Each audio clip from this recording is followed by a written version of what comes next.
तो इस वीडियो के अंदर मैं एक्सप्लेन करूंगा सेल डिमन थ्रोन के एक लेटेस्ट एपिसोड को। अब अगर आपने लास्ट पार्ट नहीं देखा तो लिंक डिस्क्रिप्शन में और आई बटन पे मिल जाएगा। तो पिछले एपिसोड में हमने देखा था कि स्नेक डिमन गॉड ने साइर को पे हमला कर दिया था ताकि उसकी जान ले सके, लेकिन इससे पहले स्नेक डिमन साइर की जान ले पाता उससे पहले वहाँ पर हाउसिन आ चुका था, जो कि आने के साथ ही उसके अटैक को विफल कर देता है। अब इसके आगे से इस एपिसोड की शुरुआत होती है। इस एपिसोड की शुरुआत में हाउसिन को देखकर उसके सारे दोस्त काफी खुश हो चुके थे, लेकिन दूसरी तरफ स्नेक डिमन को ये बात अच्छी नहीं लगती, इसलिए उसने हाउसिन पे हमला कर दिया। अब इस चीज को देखते हुए साविरा और हाउसिन दोनों मिलकर उस पे अटैक करने लगते हैं। इस चीज को देखकर स्नेक डिमन गॉड हाउसिन पे मल्टीपल टेंटिकल से हमला कर देता है ताकि वो उस पे हमला करना कर सके। अब इन टेंटिकल से लड़ने में हाउसिन को प्रॉब्लम हो रही थी। हाउसिन अपने मन में कहता है इन सभी टेंटिकल्स को जल्द से जल्द मुझे खत्म करना होगा, क्योंकि अगर ऐसे ही चलता रहा तो मुझे नहीं लगता कि सायर अकेले स्नेक डिमन को संभाल पाएगी। ये कहने के साथ ही उसने अपनी मूव को और भी पावरफुल बना लिया ताकि उसको टेंटिकल्स को खत्म कर सके। सीन शिफ्ट होकर हम सायर और स्नेक डिमन को देखते हैं जो कि आपस में लड़ रहे थे, लेकिन इसी मौके का फायदा उठाते हुए स्नेक डिमन सायर को कैद कर लेता है। अब इसी को देखने के साथ ही हाउसिन काफी परेशान हो चुका था। वो स्नेक डिमन से कहता है तुम सायर के साथ क्या कर रहे हो। ये कहने के साथ ही वो अपनी डबल स्वॉर्ड से उस पर हमला करने के लिए उसकी तरफ बढ़ रहा था।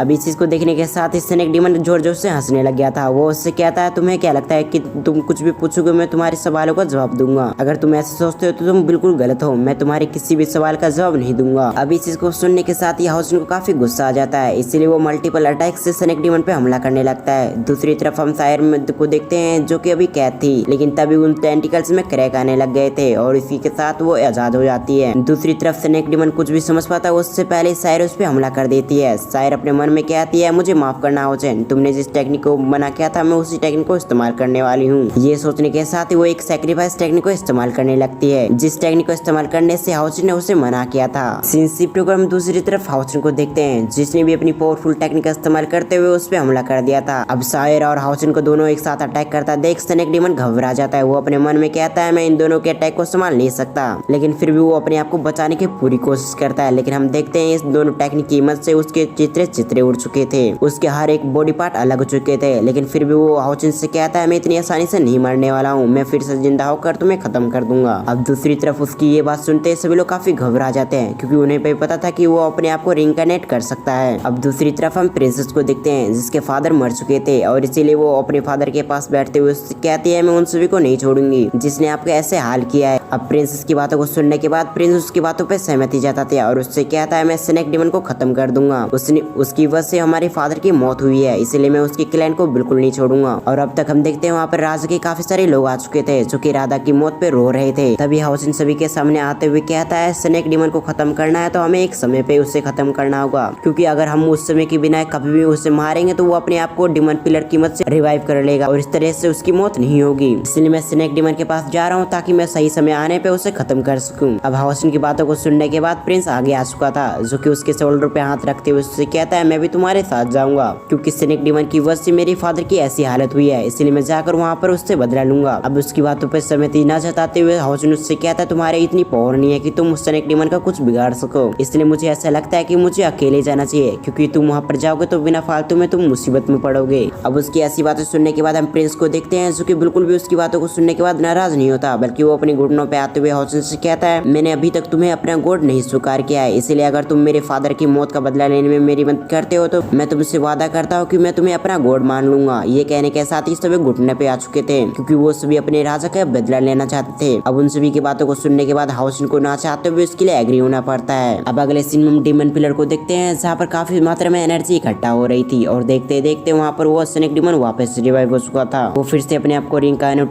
देख काफी खुश हो चुका था। वो अपने मन में कहता है हाउसिन और मैं तुम सभी को खत्म कर दूंगा। अब उसकी ऐसी बातें सुनने के बाद हम देखते हैं वहाँ पर अर्थ डिमन पपेट आ चुका था, जो कि वहाँ पर आने के साथ ही स्नेक डिमन से कहता है तुम अभी तक तो अपने आप को रिवाइव कर पा रहे थे, लेकिन इस बार तुम पूरी तरह से खत्म हो जाओगे। ये कहने के साथ ही वो सामने आ जाता है और उसके पीछे पीछे हम देखते हैं हाउसिन और हाउसिन के दोस्त आ चुके थे। अब उसकी ऐसी बातें सुनने के बाद स्नेक डिमन हंसने लग गया था। वो उससे कहता है तुम मुझे कितनी बार भी मार लो, लेकिन फिर भी मुझे तुम नहीं खत्म कर पाओगे, क्योंकि तुमने अभी तक अपनी आंखों से देख लिया होगा कि तुमने कितनी बार मुझे मार दिया है, लेकिन फिर भी मैं अपने आप को रिइंकार्नेट कोऑर्डिनेट कर पा रहा हूँ। इसकी ऐसी बातें सुनने के बाद सभी को काफी गुस्सा आ चुका था, इसलिए वो सभी बिना देरी करे हुए उस पे एक अटैक करने लगते हैं। अब इतनी सारे अपोनेंट को अपनी तरफ आता देख स्नेक डीमन एक पल के लिए घबरा जाता है। वो अपने मन में कहता है इतने सारे अपोनेंट का मैं सामना नहीं कर सकता, इसलिए मुझे कुछ और करना होगा। सीन शिफ्ट होकर हम हाउसिन को देखते हैं, क्योंकि अभी तक उसकी ऐसी बातें सुनने के बाद काफी गुस्सा में आ चुका था, इसलिए वो हाउयू को वहाँ पर बुला लेता है। अब हाउयू वहाँ पर आने के साथ ही अपने असली रूप में आ चुका था और उसके साथ वो हाउसिन के साथ कंबाइन होने लगता है और इस कारण से हाउसिन का पूरा अपीयरेंस पूरी तरह से चेंज हो चुका था। अब इसको देखने के साथ ही सभी लोग वहाँ पर रुक चुके थे, क्योंकि वो सभी समझ चुके थे कि हाउसिन काफी पावरफुल बन चुका है, इसलिए उन्हें नहीं लग रहा था कि हाउसिन की उनकी जरूरत होगी, इसलिए वो सभी वहीं पर खड़े हो जाते हैं। अब दूसरी तरफ हम हाउसिन को देखते हैं, जो कि किसी चीज को याद करते हुए अपने मन में कहता है उसने मुझे बताया था कि अगर मुझे स्नेक डीमन को खत्म करना है तो मुझे स्नेक डीमन पिलर को खत्म करना होगा, उसके बाद ही मैं स्नेक डीमन को पूरी तरह से खत्म कर पाऊंगा। इन सभी चीजों को याद करने के साथ ही उसने पूरी पावर को कंबाइन कर लिया था। अब इन सभी चीजों को सोचने के साथ ही उसने अपनी पूरी पावर को कंबाइन करने के साथ ही उस पिलर पे हमला कर देता है ताकि स्नेक डीमन को खत्म कर सके।